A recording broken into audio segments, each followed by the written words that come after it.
नमस्ते बच्चों। तो हमने जो है वो क्लास 6 का, ठीक है, तो ये 4th डिजास्टर मैनेजमेंट स्टार्ट किया था। पहला जो है वो जो पार्ट है वो खत्म हो गया। अब देखेंगे हम कि जो नेचुरल जो डिजास्टर होते हैं, ठीक है, हमने पहले पार्ट में देखा कि डिजास्टर क्या होता है, सब कुछ हमने पढ़ाई की। अब डिजास्टर जो मेन है, अर्थक्वेक है, फ्लड है, स्टॉर्म है, फॉरेस्ट फायर है, तो इसको आपको अच्छी तरीके से समझना है।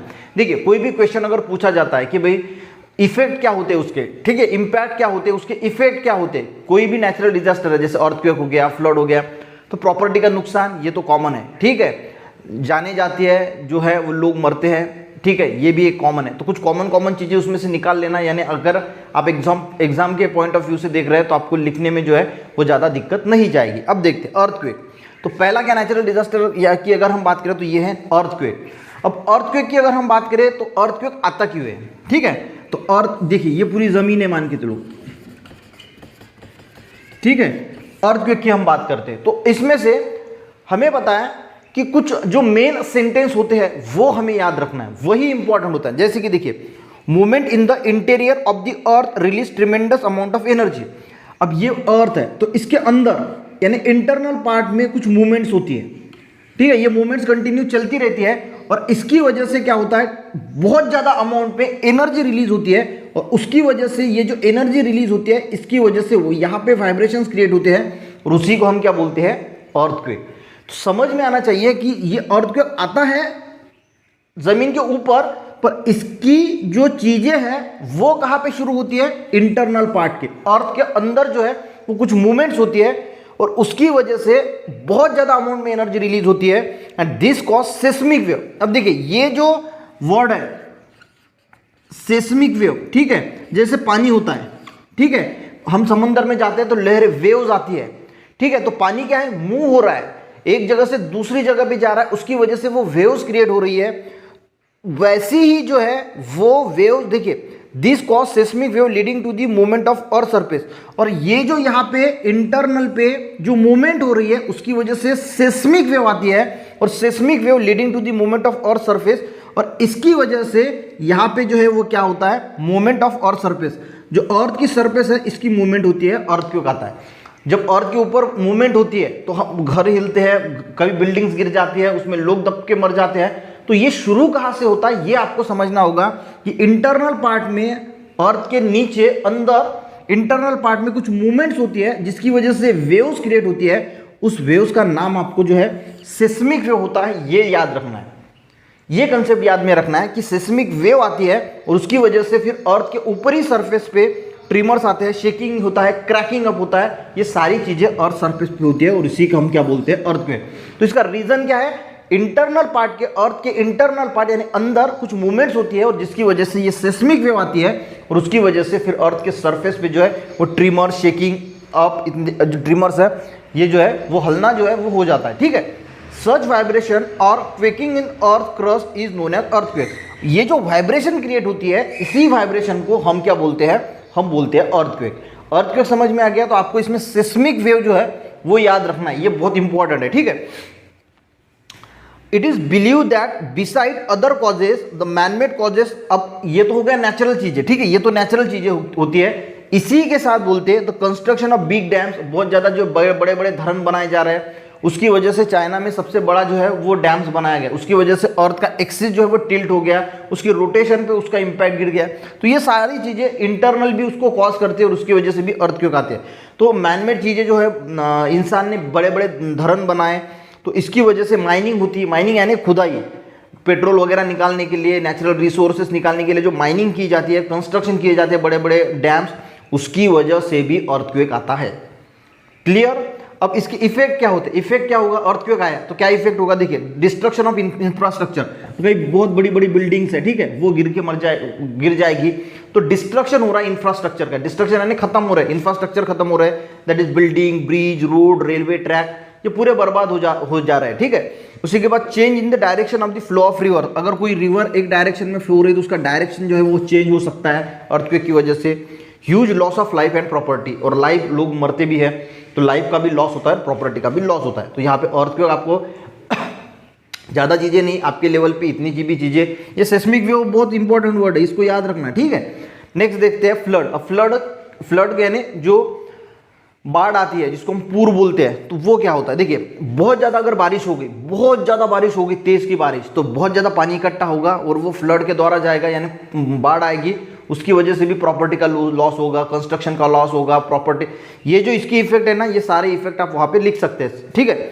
Frequent occurring natural disaster in all parts of the world is flood, यानी फ्लड पूरी दुनिया में आता है, ऐसा नहीं कि हमारे इसमें आता है, तो पूरी दुनिया में, क्योंकि बारिश तो सभी जगह पे होती है, तो पूरी दुनिया में ये फ्लड जो है वो एक मेन ये है, नेचुरल डिजास्टर है।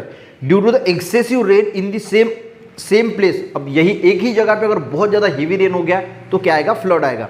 और river overflow in the bank causing flood, और इसकी वजह से क्या आता है, रिवर बहुत ज़्यादा तेज़ी से बहने लगती है और इसकी वजह से उसको हम क्या बोलते हैं, फ्लड।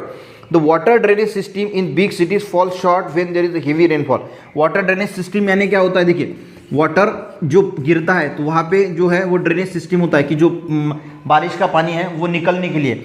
अब बहुत ज़्यादा लोग प्लास्टिक का यूज़ करते हैं तो ये चोकअप हो जाता है। मुंबई में आपने देखा होगा कि ड्रेनेज सिस्टम चोकअप हो जाती है तो पानी जो है वो इकट्ठा होता है, तो बहुत बड़ा नुकसान होता है। तो इसकी वजह से क्या होता है, तो बिग सिटीज़ में ये जो वाटर ड्रेनेज सिस्टम है ये फेल हो जाती है और हेवी रेनफॉल की वजह से फिर क्या होता है, choking of gutters and drainage line, और इसकी वजह से गटर जो है वो ड्रेनेज लाइन है वो चोकअप हो जाती है, वाटर ओवरफ्लो, और उसकी वजह से फिर वाटर जो है वो रोड पे आना शुरू हो जाता है, सराउंडिंग एरियाज पे घुसना जो है वो शुरू करता है, and even enters near by house, और इसकी वजह से वो अंदर जाना शुरू होता है, तो फिर तबाही आती है। तो इसको हम क्या बोलते हैं, फ्लड, ठीक है। इफेक्ट ऑफ फ्लड, फ्लड यानी जो रिवर, अगर कोई रिवर है मान के चलो, इसके आजू बाजू में अगर कोई विलेज है, गांव है या सिटी है, तो उसमें भी वो पानी जा सकता है, ठीक है, वो भी क्या है, फ्लड है, वो भी नुकसान करेगा। समझ में आ गया। अब देखिए ये फ्लड इफेक्ट क्या करता है, huge loss of life and property, life and property का लॉस करता है। सॉइल इरोजन, अब देखिए यहाँ की अगर अच्छी सॉइल है तो वो बारिश आएगी तो इस सॉइल भी उसके साथ जो है वो बह के चली जाएगी, तो इसका इरोजन है। डिस्ट्रक्शन ऑफ स्टैंडिंग क्रॉप्स, अगर कहीं पे क्रॉप्स है यानी खेती कर रहे हैं लोग, तो ये क्रॉप भी जो है वो पानी में चले जाएंगे या फिर पानी के साथ बह के जा सकते हैं। After effect of floods like spread of disease, अब देखिए जब रेनी सीजन शुरू होता है तो फ्लड आती है तो बहुत सारे पानी की वजह से डिसीज जो है वो स्प्रेड हो सकती है, ठीक है। And epidemic effect of health of the, और जो है वो हेल्थ पे इफेक्ट जो है वो आ सकता है। तो क्लियर, बहुत इजी है, आपको सिर्फ जो है वो दिमाग को थोड़ा सा तान देना है कि भाई हाँ फ्लड आने के बाद क्या क्या होता है, और लिखने की बात तो आप अपने मन से ये सारी चीज़ें लिख सकते हैं, इतना कोई हार्ड नहीं है, ऐसा कोई कंसेप्ट नहीं है फिजिक्स का कि हम फर्स्ट लॉ ऑफ मोशन पढ़ रहे हैं या फिर एटमॉस्फेरिक प्रेशर क्या होता है वो पढ़ रहे हैं। आपको सिंपल चीज़ें है वो आपको समझनी है और अपनी ओन भाषा में इसको लिखने का प्रयास करना है एग्जाम में। अब स्टॉर्म यानी क्या होता है, तूफान, बहुत ज़्यादा तूफान आता है।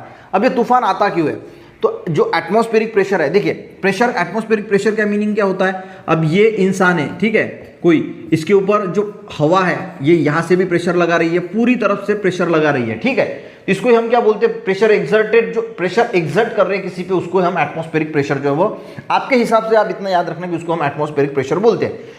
अब स्टॉर्म क्यों होता है, the formation of high and low air pressure, तो ये जो एयर का प्रेशर है कहीं पे कम हो जाता है, कहीं पे ज्यादा हो जाता है, और उसकी वजह से क्या होता है, वेदर पे चेंज आता है। वेदर, देखिए वेदर अलग है, क्लाइमेट अलग है, ठीक है, ये हम नेक्स्ट पार्ट में पढ़ेंगे आगे वाले 9th क्लास में, अपने 7th क्लास 8th क्लास में। तो जो वेदर होता है यानी जो हमारा हवामान है उसमें क्या होता है, उसकी वजह से चेंज आता है। चेंज क्यों आता है, ये वर्ड आपको याद रखना है, एटमॉस्फेरिक प्रेशर। देखिए कुछ वर्ड में आपको जो बताता हूं वो आपको जो है वो अच्छी तरीके से याद रखना है कि जो तूफान आता है तो formation of high and low air pressure, तो आता क्यों है, formation of high, atmospheric pressure जो है वो कहीं पे लो होता है और कहीं पे ज़्यादा होता है। ये जो फॉर्मेशन होता है इन द एटमॉस्फेयर, ये जो एटमॉस्फेयर में लो और हाई प्रेशर कॉज होता है, इसी वजह से वेदर चेंज होता है, और उसकी वजह से क्या होता है, स्ट्रॉन्ग विंड्स, जिसको बहुत तेज़ हवा, उसको हम क्या बोलते हैं, स्टॉर्म बोलते हैं। तो याद क्या रखना है कि वेदर में क्या होता है, कहीं पे लो एटमॉस्फेरिक प्रेशर, कहीं पे हाई एटमॉस्फेरिक प्रेशर, उसकी वजह से क्या होता है, वेदर चेंज होता है, और वेदर चेंज होने की वजह से तेज़ हवाएं बहती हैं, जिसको हम बोलते हैं स्टॉर्म। स्टॉर्म क्यों आता है ये आपको क्लियर हो गया। फ्लड क्यों आती है, बहुत एक ही जगह पे बहुत ज़्यादा बारिश गिरती है।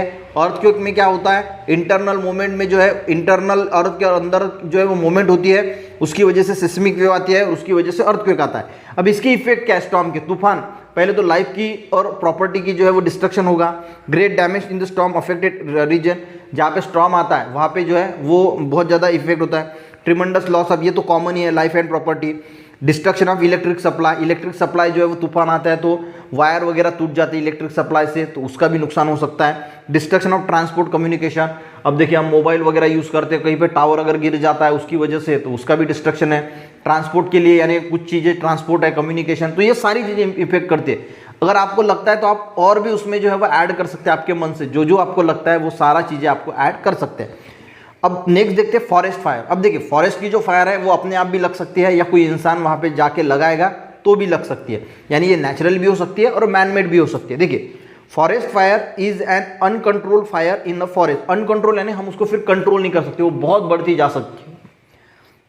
पास्चर और grassland due to the natural और मैनमेड कॉजेस, तो इसका जो है वो नेचुरल भी कॉज हो सकता है और मैनमेड भी कॉज हो सकता है। Forest fire spread at the tremendous speed, और ऐसा नहीं कि धीरे धीरे वो फैलेगी, तो वो ट्रिमेंडस स्पीड से फैलती है, यानी फास्टली जो है वो फैलती जाती है। ठीक है, तो इफेक्ट ऑफ, अब ये जो फॉरेस्ट फायर है इसका इफेक्ट क्या है, तो प्रॉपर्टी का लॉस हो सकता है, लाइफ का। देखिए दिमाग अगर लगाओगे ना तो बहुत सारी चीजें आपके दिमाग में आ सकती है, सोचना पड़ता है, जब भी आप सोचोगे तभी आपको ये जो है वो समझ में आएगा। मान के चलो कि फॉरेस्ट, तो सबसे पहले तो पोल्यूशन हो सकता है, प्लांट जो है वो मरते हैं, प्लांट के साथ एनिमल्स भी रहते हैं तो वो उनकी भी डेथ होती है, छोटे छोटे बर्ड्स के घोंसले होते हैं उनके घोंसले डिस्ट्रक्ट हो जाते हैं, उनकी भी वहाँ पे डेथ हो जाती है। ठीक है, तो ऐसे बहुत सारी चीज़ें पूरे इकोसिस्टम पे वहाँ पे इम्पैक्ट गिरता है, तो ये सारी चीज़ें आप लिख सकते हैं।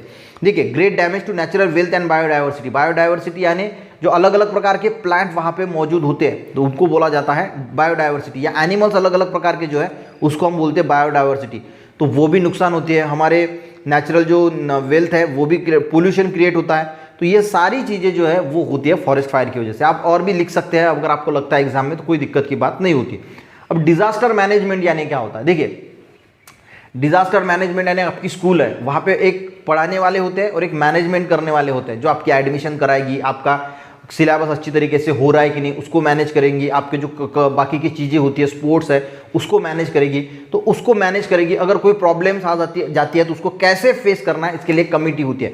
उसी प्रकार नेचुरल डिजास्टर को आने ना पाए इसके लिए, और अगर आ जाता है ठीक है तो हमें उसको कैसे फेस करना है उसके लिए एक कमेटी होती है जिसको डिजास्टर, तो वो आता है सारा डिजास्टर मैनेजमेंट के, कि अगर कोई घटना घट जाती है, अर्थक्वेक आता है ठीक है, या फिर स्टॉर्म आते हैं, उसके बाद के जो इम्पैक्ट होते हैं या वो आए ना, इसके लिए हमें जो प्रिपरेशन करनी है या फिर वो आ गए, अर्थक्वेक हो गया तो उसके बाद बिल्डिंग्स गिरती है तो उसको कैसे मैनेज करना है, लोगों को कैसे बचाना है, तो इसके बारे में जो होता है उसको बोला जाता है डिजास्टर मैनेजमेंट। देखिए कम्युनिटी पार्टिसिपेशन, बहुत सारी कम्युनिटी पार्टिसिपेट करती है, and disaster management are closely related, तो ये क्या है, रिलेटेड डिजास्टर मैनेजमेंट।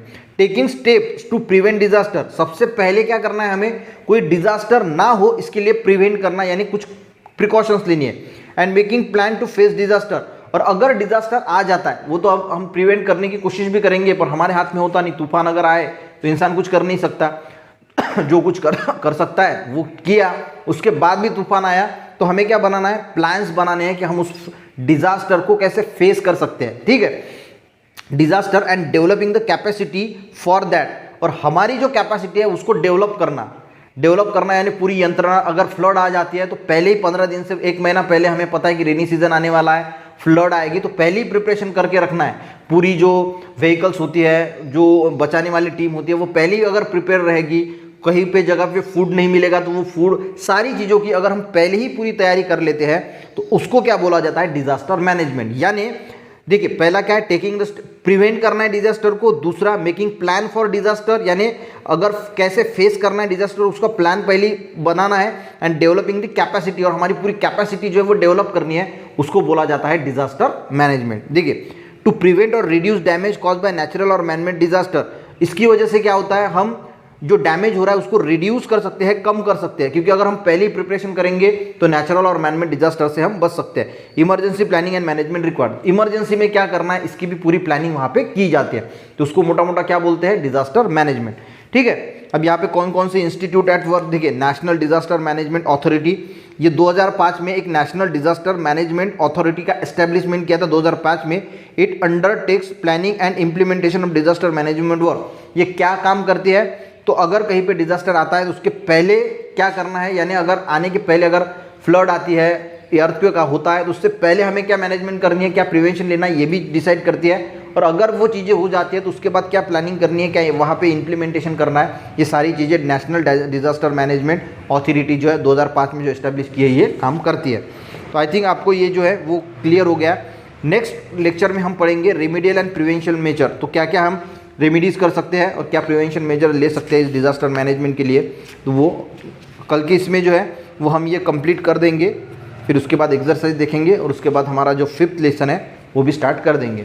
अगर आपको समझ में आ रहा है लेक्चर, आपको कुछ और क्यूरीज है तो वो आप कमेंट में पूछ सकते हैं। वीडियो अगर अच्छा लग रहा है तो एक लाइक ज़रूर करना, इससे क्या होता है मेरा मोटिवेशन बढ़ता है और मुझे लगता है कि हाँ बच्चों को समझ में आ रहा है।